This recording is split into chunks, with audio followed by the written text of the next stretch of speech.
오늘 주신 말씀에 나타난 중요한 인물은 베드로입니다. 그런데 누가복음의 이 부분에 관해서 특이한 두 가지 점이 있어요. 하나는 복음서와는 달리 누가복음에서만 베드로에 대해서 자세히 기록합니다. 그리고 또 하나는 베드로를 비롯한 제자들을 부르는 시기와 베드로의 장모 열병을 고쳐주는 시기가 다르게 기록되어 있습니다. 먼저 다른 공간복음서는 베드로를 그렇게 특별하게 부각시키지 않습니다. 제자들 이름을 쭉 나열하고 있는데 그 앞에 적어놓을 뿐입니다. 부르실 때도 마찬가지였어요. 마태복음 4장 18절 이하의 말씀을 보십시오. 갈릴리 해변에 다니시다가 두 형제 곧 베드로라 하는 시몬과 그의 형제 안드레가 바다에 그물 던지는 것을 보시니 그들은 어부라. 말씀하시되 나를 따라오라. 내가 너희를 사람을 낚는 어부가 되게 하리라 하시니 그들이 곧 그물을 버려두고 예수를 따르니라. 베드로의 이름이 맨 앞에 나와 있긴 해요. 그러나 그 이름과 다른 제자들의 이름이 나열되어 있습니다. 마가복음도 거의 동일합니다. 16절 이하의 말씀을 보는데요. 갈릴리 해변으로 지나시다가 시몬과 그 형제 안드레가 바다에 그물 던지는 것을 보시니 그들은 어부라. 예수께서 이르시되 나를 따라오라. 내가 너희로 사람을 낚는 어부가 되게 하리라 하시니 곧 그물을 버려두고 따르니라. 다름이 거의 없잖아요. 또 하나는 베드로를 부르신 사건과 베드로의 장모의 열병을 고쳐주는 사건이 다릅니다. 한번 표를 보십시오. 마태복음과 마가복음에는 제자를 먼저 부르신 다음 베드로의 장모의 열병을 고쳐주셨습니다. 그 순서가 동일합니다. 그러나 누가복음은 베드로의 장모의 열병을 먼저 고쳐주신 다음 제자들을 부른 것처럼 시간순으로 나열한 것 같은 착각을 불러일으키게 만듭니다. 그런데 여기서 우리 하나 짚어야 할 게 있습니다. 모든 복음서는 교회가 생기고 난 다음에 쓰인 책들입니다. 교회가 예수님을 바르게 이해할 수 있도록 그 저자에 따라서 교회마다의 강조점이 달랐습니다. 복음서의 각 내용이 그렇게 서로 다르게 기록되어 있는 이유입니다. 누가복음은 이 두 가지를 다르게 기록함으로써 누가복음이 강조하고 있는 것이 무엇인가를 우리에게 분명하게 알려줍니다. 그것을 오늘 이 시간 우리가 함께 찾아보겠습니다. 먼저 주신 말씀 1절 이하의 말씀을 보십시오. 무리가 몰려와서 하나님의 말씀을 들을새 예수는 게네사렛 호숫가에 서서 호숫가에 배 두 척이 있는 것을 보시니 어부들은 배에서 나와서 그물을 씻는지라. 예수께서 한 배에 오르시니 그 배는 시몬의 배라. 육지에서 조금 떼기를 청하시고 앉으사 배에서 무리를 가르치시더니 이렇게 기록합니다. 보니까 무리가 몰려왔다, 무리가 많이 있었다는 것을 짐작할 수 있게 만든 내용을 담고 있습니다. 예수님의 인지도가 상당했다 하는 것을 알 수 있습니다. 누가복음 4장 14절과 15절을 보면 그것을 확인할 수 있습니다. 예수께서 성령의 능력으로 갈릴리에 돌아가시니 그 소문이 사방에 퍼졌고 친히 그 여러 회당에서 가르치심에 뭇사람에게 칭송을 받으시더라. 많은 사람들이 예수님에 대한 소문을 알고 있었고요. 그리고 회당에서 가르치실 때 그 가르침에 놀라서 많은 사람들이 감동하고 있었다고 기록합니다. 그뿐만 아닙니다. 4장 36절과 37절을 보면 예수님의 능력이 어떠한지를 알 수 있어요. 다 놀라 서로 말하여 이르되 이 어떠한 말씀인고 권위와 능력으로 더러운 귀신을 명함에 나가는도다 하더라. 이에 예수의 소문이 그 근처 사방에 퍼지니라. 예수님께서 병 고쳐주셨다는 것과 귀신을 쫓아내셨다고 하는 것은 다른 차원입니다. 병은 다른 사람들도 다 고쳐요. 그런데 귀신 쫓아내는 건 이게 쉬운 일이 아닌 거예요. 그래서 아주 특별한 일로 사람들에게 인식되었습니다. 그러니 소문이 자자하게 날 수밖에 없는 상황이죠. 거기서 끝난 게 아닙니다. 4장 38절 이후를 보면 예수님께서 어떤 행동을 하셨는가, 어떤 역사를 일으키셨는가를 종합 선물처럼 묶어놓고 있습니다. 38절 이하의 말씀을 보십시오. 우리 한 절씩 교독하겠습니다. 예수께서 일어나 회당에서 나가서 시몬의 집에 들어가시니 시몬의 장모가 중한 열병을 앓고 있는지라 사람들이 그를 위하여 예수께 구하니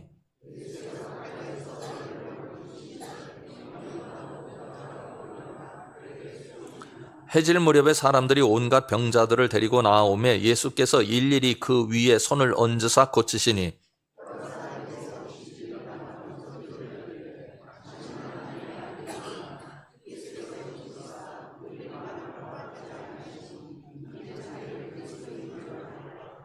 아멘. 예수님께서 얼마나 많은 사람들을 고치셨는지 기록하고 있습니다. 병자 데려오는 사람들 다 고쳐주셨습니다. 그 중에 누가 포함되어 있어요? 베드로의 장모 열병이 포함되어 있습니다. 병만 고쳐주신 게 아니에요. 귀신을 쫓아내셨어요. 귀신들이 쫓겨나면서 그냥 쫓겨난 게 아닙니다. 당신은 하나님의 아들입니다라고 고백하면서 쫓겨났습니다. 귀신이 예수님을 알아보았다 하는 이야기까지 누가복음이 기록하고 있습니다. 왜? 이렇게 베드로 장모의 열병을 고쳐준 사건, 그리고 마을 사람들의 질병을 다 고쳐주신 사건, 그리고 귀신을 쫓아낸 사건을 묶어서 누가복음이 소개하고 있을까요? 그것은 예수님의 능력에 주목하기를 원하는 마음 때문입니다. 예수님이 하나님의 능력으로 이 땅에서 역사를 베풀어 주셨다 하는 것을 누가복음이 강조합니다. 여러분, 왜 누가복음이 이것을 강조하고 있을까요? 이유는 누가복음을 읽는 독자들이, 다시 말하면 예수 그리스도를 따르는 모든 사람들이 예수님의 능력을 온전히 받아들이길 원하기 때문입니다. 예수님은 위대한 일을 이 땅에서 베푸셨습니다. 놀라운 기적을 베푸셨습니다. 귀신을 쫓아내셨습니다. 그거 성경에 기록되어 있으니까 이 세상에 사는 사람들은 성경만 읽으면 다 알 수 있습니다. 그러나 그 말씀을 읽고 사람은 두 부류로 나뉩니다. 그런 일이 있었다더라 성경에 쓰였다는 사실을 아는 사람과 그것을 받아들이는 사람입니다. 가만히 생각을 해보세요. 우리에게 삶의 중요한 에너지들이 무엇인가? 우리는 누군가의 이야기를 들으며 살고 무엇으로부터 나오는 정보를 받으며 삽니다. 그런데 누군가의 이야기를 듣고 정보를 받아낼 때 어떤 방식으로 받아냅니까? 그거 믿을만 할 때만 받아들입니다. 아무리 객관적으로 그것이 진리라 할지라도 내가 믿지 않으면 받아들이지 않는 거예요. 결국 받아들인다는 말은 믿는다는 말과 동일한 언어라고 볼 수 있습니다. 일에 대해서도 마찬가지입니다. 내가 어떤 일을 결정할 때, 어떤 일을 밀고 갈 때 그 일을 내가 받아내야 가능한 것인데 그 받아내는 방식이 어떤 거냐? 그 일에 대해서 내가 신뢰할 수 있을 때 가능합니다. 그러니까 우리는 사실은 믿는 대로 사는 겁니다. 어떤 사람의 말을 믿고 어떤 류의 이데올로기의 내용을 믿고 어떤 사람들의 정보를 받아들이느냐, 그리고 어떤 일에 대해서 내가 신뢰를 하느냐에 따라서 우리 인생이 결정됩니다. 누가복음이 우리에게 강조합니다. 예수님은 창조주시고 하나님이시고 하나님의 능력으로 이 땅에서 일하셨고 하나님의 일을 하셨다는 것을 너희가 믿겠는가? 그걸 받아들이겠는가? 그냥 받아들이는 게 아니라 믿음으로 받아들이겠는가? 나머지 하나는 예수님이 일을 하시는 분이시라는 사실을 우리에게 말씀합니다. 그런데 예수님의 일의 원칙이 있습니다. 예수님이 원하시는 일을 하십니다. 기적을 왜 베푸셨어요? 예수님은 원하시기 때문에 베푸신 겁니다. 예수님께서 그런 류의 말씀을 왜 전하셨어요? 예수님께서 원하시는 것이기 때문에 전하셨습니다. 예수님께서 귀신을 쫓아내셨어요? 왜 쫓아내셨습니까? 원하시기 때문입니다. 귀신이 하나님의 아들이라고 떠들어대는데 예수님께서 그것도 금지시키셨습니다. 왜 그래요? 예수님이 원하시기 때문입니다. 예수님이 원하시는 일을 하셨습니다. 그런데 예수님이 원하시는 그 일은 하나님의 뜻이었습니다. 우리가 예수님을 믿는다는 말이 무슨 말인가 하면 예수님께서 원하시는 것을 나도 원한다. 예수님의 방향에 대해서 나도 그렇게 생각한다. 예수님께서 걸으시는 길에 나도 선다. 그런 의미를 가지고 있습니다. 예수님을 내가 믿는다고 하는데 예수님이 원하시는 것을 내가 원하질 않아요? 그 예수님 믿는다고 볼 수 없는 거죠. 예수님께서 원하시는 방향을 향해서 우리가 나아가지 않아요? 그건 예수님을 믿는다고 볼 수 없는 것입니다. 왜 우리가 그렇게 살아야 합니까? 우리들이 인정하든 인정하지 않든 간에 예수님의 뜻이 이 땅에서 이루어집니다. 중간에 방해 세력들이 있어요. 다른 이야기들이 있어요. 때로는 예수님의 뜻을 굴복시키려고 하는 도전들이 있어요. 그래서 세상이 시끄럽고 혼란스럽고 너무나 어렵습니다. 거기에 우리의 고통과 눈물이 있습니다. 그러나 결론적으로 하나님의 뜻이 성취됩니다. 그래서 우리가 하나님의 뜻에 부합해야 하는 것이고 하나님의 길을 걸어야 하는 것입니다. 사랑하는 상암식구 여러분, 여러분에게 두 가지 축복이 있었으면 좋겠습니다. 예수님의 능력에 대해서 믿음으로 받아들이는 축복을 누리시기 바랍니다. 두 번째로 예수님의 원하심이 여러분들의 원하심과 일치될 수 있기를 주님의 이름으로 축원합니다. 또 하나 누가복음은 왜 베드로의 이야기를 그렇게 자세하게 소개하고 있을까요? 성경을 보면 잘 이해가 되지 않는 부분 중에 하나가 제자들을 부르시는 장면이에요. 예수님께서 사람들에게 나아가셨어요. 그리고 제자로 삼을 그들에게 나아가셔서 나를 따라오너라, 내가 너희를 사람 낚는 어부가 되게 하리라, 이렇게 말씀하시니까 제자들이 곧바로 그물과 배를 버려두고 따랐대요. 말이 됩니까? 그물과 배는 이 사람들의 삶의 터전입니다. 이거 없으면 못 사는 거예요. 그런데 예수님께서 아무리 예수님이지만 한마디 말씀하셨다고 자신들의 삶의 터전을 다 팽개치고 예수님을 따를 수 있을까요? 도대체 어떤 일이 일어났기에 이렇게 제자들이 예수님을 따르는 역사 속의 주인공들이 되었을까요? 그 이야기를 누가복음이 펼쳐내고 있는 것입니다. 베드로와 그 주변 사람들에게 도대체 어떤 일이 일어났는가? 3절 이하의 말씀을 보십시오. 우리 한 절씩 교독합니다. 예수께서 한 배에 오르시니 그 배는 시몬의 배라. 육지에서 조금 떼기를 청하시고 앉으사 배에서 무리를 가르치시더니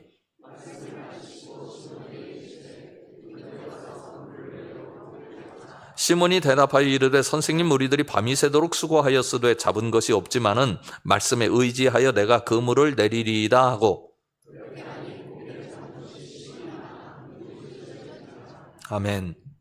주신 말씀을 보면 예수님께서 시몬의 배에 오르신 다음 군중들을 향해서 말씀을 다 전파하신 다음에 베드로에게 지시를 하셨습니다. 깊은 데로 가서 그물을 내려 고기를 잡으라. 그러자 시몬이 대답합니다. 이 지점이 매우 중요합니다. 선생님, 우리들이 밤이 맞도록 수고하였으되 잡은 것이 없지만은 말씀에 의지하여 내가 그물을 내리리이다 이야기합니다.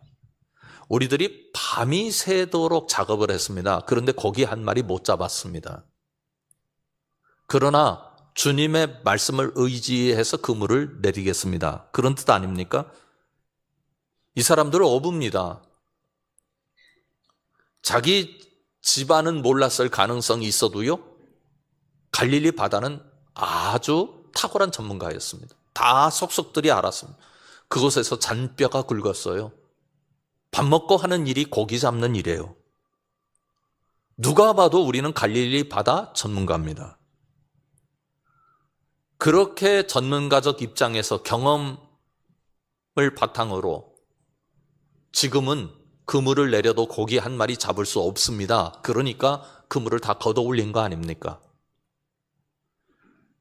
예수님께서 그렇게 그물을 내리라고 말씀하셨을 때 그런 생각 들지 않겠어요? 예수님보다 갈릴리 바다는 우리가 더 전문가입니다. 예수님은 고기 잡아보시지 않으셨잖아요. 우리는 평생을 두고 고기를 잡았습니다. 그러니 지금은 그물 내려도 소용없습니다. 그렇게 이야기할 수 있지 않을까요? 밤이 새도록 그물을 내려 고기를 잡으려 했습니다. 라고 하는 것은 이들의 생각이고 경험입니다. 말하자면 삶의 터전을 얘기하는 겁니다. 우리 경험상 우리가 겪어보니 지금은 그물 내려도 소용없습니다. 라는 결론을 이 사람들이 가지고 있었습니다. 그렇지만 말씀에 의지하여 내가 그물을 내리리이다. 이 말은 어떤 뜻입니까? 내 경험 내려놓습니다. 내 결론 내려놓습니다. 내 판단 내려놓습니다. 무슨 의미예요? 내 경험, 내 결론, 내 판단보다 주님의 말씀이 옳습니다 고백하는 겁니다. 여러분, 우리가 그렇게 살아갈 수 있을까요? 우리가 세상에서 얼마나 많은 경험을 하며 그래서 그 경험들을 바탕으로 해서 우리가 판단을 하며 살아가는 것 아닙니까? 그래서 내가 이때는 이렇게 움직이고 저 때는 저렇게 움직여야 되겠다고 하는 생각이 우리 속에 다 나름대로 있습니다. 그런데 예수님 앞에 어느 날 이거 다 내려놓으실 수 있겠습니까? 내가 이렇게 판단하는 게 옳아서 이렇게 판단하는 건데 예수님께서 그렇게 하면 안 돼라고 말씀하실 때 내 경험과 내 삶의 모든 과거의 시간들을 다 총괄해서 내린 결론을 내 인생에 가장 중요한 것 아닙니까? 너와 내가 다른 이유가 이것 때문 아닙니까? 그런데 이거 내려놓을 수 있겠습니까? 신앙이라고 하는 게 무엇인지 가르쳐 줍니다. 내 것이 아무리 내게 옳게 보여도 밤이 맞도록 수고하였으되 주님의 말씀을 의지하여 그물을 내립니다. 주님의 말씀을 의지하여 내 경험과 판단과 가치를 내려놓습니다. 이게 신앙이라고요. 사랑하는 성암 식구 여러분, 하나님의 뜻을 우선할 줄 아는 믿음이 있으시기를 주님의 이름으로 축원합니다. 이러자 예수님께서 그의 인생을 어떻게 바꾸어 주셨습니까? 7절부터 10절까지의 말씀을 보십시오. 이에 다른 배에 있는 동무들에게 손짓하여 와서 도와달라 하니 그들이 와서 2배 채움에 잠기게 되었더라. 시몬 베드로가 이를 보고 예수의 무릎 아래에 엎드려 이르되 주여 나를 떠나소서 나는 죄인이로소이다 하니 이는 자기 및 자기와 함께 있는 모든 사람이 고기 잡힌 것으로 말미암아 놀라고 세베대의 아들로서 시몬의 동업자인 야고보와 요한도 놀랐습니다. 그물 내려서 그물을 거두는데 고기가 너무 많이 잡혔어요. 그물이 찢어지기 시작합니다. 그래서 옆에 있는 동료들에게 와서 도와달라 해가지고 그 고기를 2배에 나누어서 싣게 되었습니다. 이때 베드로가 이런 생각할 수 있지 않을까요? 와, 예수님 능력이 정말 탁월하시다. 소문대로 이분은 보통 분이 아니시다. 어떻게 내 경험상으로는 그물을 내려서는 안 되는데 그물 내리라고 해서 그렇게 고기를 많이 잡을 수 있도록 역사하신다는 말인가? 예수님은 갈릴리 바다 저 밑바닥까지 아시는 분이다. 이렇게 생각할 수 있지 않겠어요? 그런데 베드로가 그것 때문에 감동한 것은 아니라고 성경이 말씀합니다. 그럼 베드로가 어떻게 반응했습니까? 고기를 잔뜩 잡아내고는 나를 떠나서서 나는 죄인이로소이다 반응했습니다. 예수님의 능력을 경험하게 되었는데 거기서 베드로는 자신의 죄인됨을 발견합니다. 예수님을 믿는다고 하는 것이 무엇일까? 내가 주님과 만난다고 할 때 나에게 일어나는 가장 본질적인 작용은 무엇인가? 성경이 알려줍니다. 여러분, 인간은 본질적으로 무능합니다. 죄 안 지을 수 있는 능력이 인간에게는 없습니다. 생명에 대해서 무능하고요, 사랑에 대해서 무능하고요, 의에 대해서는 무능합니다. 우리가 나빠서 죄를 짓는 게 아니에요. 무능해서 죄를 짓는 거예요. 나는 그렇게 살고 싶지 않아요. 나는 하나님의 뜻대로 온전히 순종하며 살고 싶습니다. 그런데 그게 안 돼요. 왜요? 나빠서가 아니라 우리가 그럴 만한 능력을 가지고 있지 못하기 때문입니다. 세상 사람들은 무능력을 드러내기 싫어합니다. 그래서 죄를 짓지 않은 것처럼 그렇게 살아가기도 하고요. 또 어느 때는 내가 조금만 노력하면 죄를 극복할 수 있고 생명의 역사를 써내려갈 수 있고 나도 얼마든지 사랑할 수 있고 예수님의 의에 참여할 수 있다, 그렇게 생각합니다. 그런데 내가 기도가 좀 모자라요. 내가 좀 노력을 덜 했어요. 내 결심이 연약해요. 그래서 안 되는 것으로 생각을 합니다. 여기는 어떤 전제가 있어요. 나는 본질적으로 그것들을 해낼 수 있는 능력을 이미 내 안에 가지고 있다라고 여기는 겁니다. 그거 성경이 거부합니다. 여러분, 우리가 예수님을 믿는다고 하는 사실은 무능력을 발견하는 것입니다.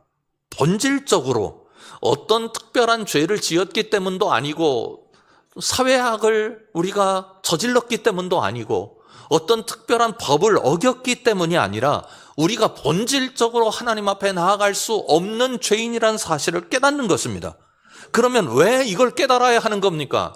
도대체 내가 무능력을 발견한다고 하는 것이 뭐가 그렇게 중요하기에 성경이 이것을 강조하고 베드로가 나를 떠나서서 나는 죄인이로소이다 라고 고백했다는 것을 우리에게 분명하게 알려줍니까?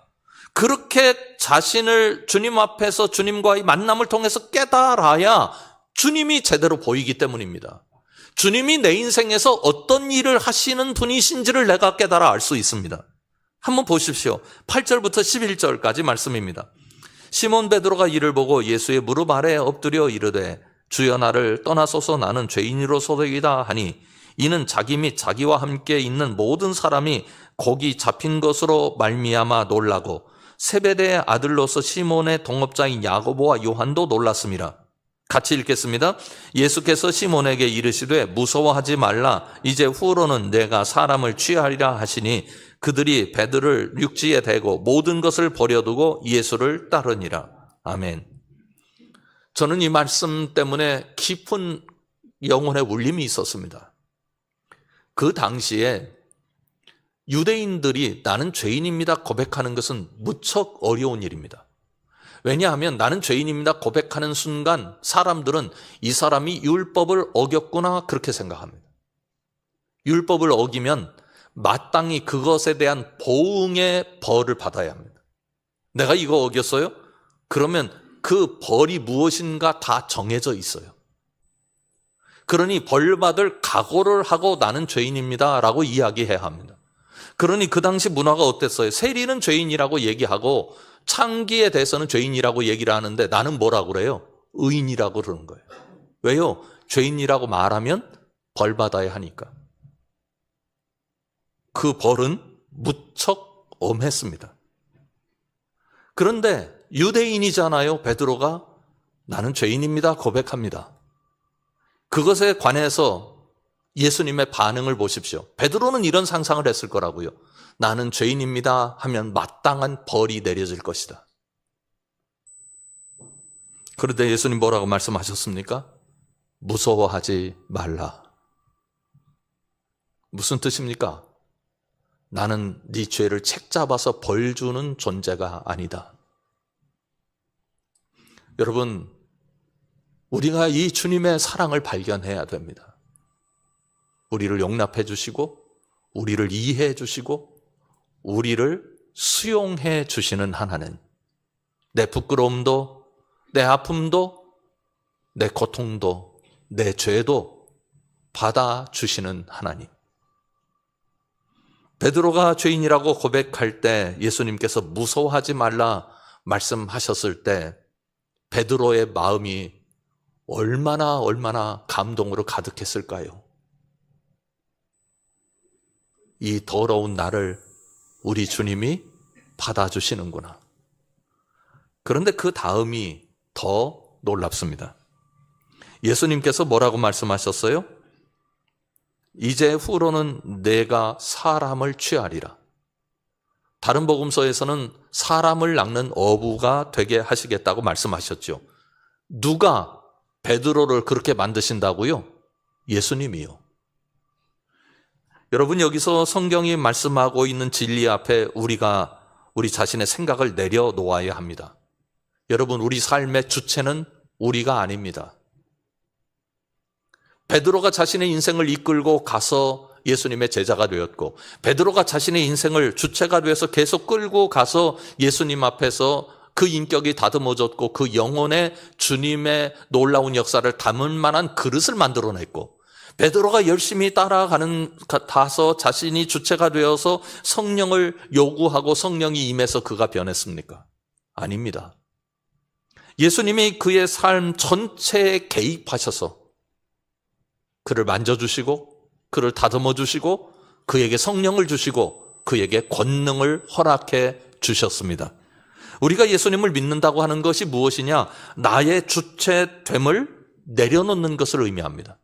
나는 죄인입니다. 주님께서 나를 버리셔야 할 정도로 나는 죄인입니다. 그 베드로의 인생을 주님께서 하나님의 역사를 일으켜가는 제자의 인생으로 새롭게 빚어주셨습니다. 주님이 우리의 삶의 주체가 되실 때 우리를 빚어주시는 줄 믿습니다. 사랑하는 성함 식구 여러분, 우리가 주님을 만난다고 하는 것은 어떤 것일까요? 누가복음이 오늘 우리에게 강조하고 있는 것은 무엇입니까? 그것은 자기를 발견하는 것입니다. 자기에게 있는 가능성을 발견하는 게 아닙니다. 자신의 능력을 발견하는 게 아닙니다. 자신에게 담겨있는 희망을 발견하는 게 아닙니다. 우리는 이 세상에서 그렇게 무능력한 사람들이 아닙니다. 공부해서 공부할 만큼 공부해서 좋은 능력을 가질 수 있고요. 좋은 기술을 가질 수 있고 좋은 경영 능력을 가질 수 있고 좋은 인간관계를 할 수 있고 이 세상에서 다른 사람들보다 뛰어난 능력을 발휘할 수 있는 그런 부분이 우리에게 분명히 있습니다. 성경이 이것을 무시하라는 것 아닙니다. 너희는 무지하다. 너희는 세상에서 살기 어려울 정도로 기능적으로 뒤처진 사람들이다. 또 그렇게 너희들이 여겨야 된다. 그런 말씀을 하고 있는 게 아닙니다. 성경이 오늘 우리에게 발견하길 원하는 것은 우리의 본질적인 모습입니다. 나는 지금 밥 먹고 살아가고 있고 나는 세상에서 어떤 기능을 가지고 있고 또 어느 때는 남들보다 앞서 있지만 우리의 본질 저 바닥에 영혼의 저 깊숙이 뿌리에 도대체 무엇이 놓여 있는지, 우리가 돈을 벌어도 우리가 무엇인가 성취를 해내도 우리 마음속에 흔들림 없는 평안과 기쁨을 만들어내기가 얼마나 어렵습니까? 왜요? 영혼의 뿌리 때문입니다. 그 영혼의 뿌리에, 영혼의 바닥에 주님의 역사가 담길 때만 우리가 평안할 수 있고, 그 영혼의 뿌리 바닥에 내가 아무것도 할 수 없는 존재라는 것을 깨닫고 주님의 역사를 사모함으로 그 안에 채워 넣으려고 할 때 주님은 우리를 통해서 일하실 수 있는 겁니다. 그래서 그것을 바탕으로 해서 우리 인생의 변화가 일어납니다. 사랑하는 성암 식구 여러분, 성령께서 여러분의 영혼을 만져주시길 바랍니다. 여러분의 영혼에 주님의 것으로 가득 채워주시는 역사를 베풀어 주시길 바랍니다. 우리 함께 기도하겠습니다. 하나님, 이 시간 우리 영혼에 찾아오셔서 우리 마음속에 있는 생각, 우리 마음속에 주님께서 주시는 감동들이 그대로 살아나서 우리 삶의 실제적인 유익으로 변화로 나타날 수 있도록 성령께서 우리를 이끌어 주십시오. 우리 다 같이 하나님 앞에 기도하겠습니다. 아버지 하나님, 베드로에게 찾아오셔서 그의 죄인됨을 깨닫게 하시고 그리고 그 인생을 변화시켜 주신 주님의 은혜를 저희들이 감동합니다. 하나님, 우리에게 찾아와 주십시오. 이 시간 내 영혼에 찾아와 주십시오. 이 시간 우리 저 인생의 본질 가운데 찾아와 주시고 거기를 만져주시고 거기를 건드려 주십시오. 거기에 주님 계셔 주십시오. 그래서 우리 인생을 이끌어 주십시오. 아버지 하나님, 우리에게 주어진 인생이지만 우리가 우리 삶의 주인이 누구인지 깨닫게 되었습니다. 주께서 우리 속에 들어오시고 거기 계셔서 우리를 이끌어 주시고 우리 인생의 주체가 되어 주시고 인도자가 되어 주셔서 이끌어 주실 때 우리 인생 속에 얼마나 놀라운 평안과 감사와 능력이 담길 수 있는지를 깨달아 알 수 있도록 주님 인도하여 주시옵소서. 주님께서 지켜주실 줄 믿습니다.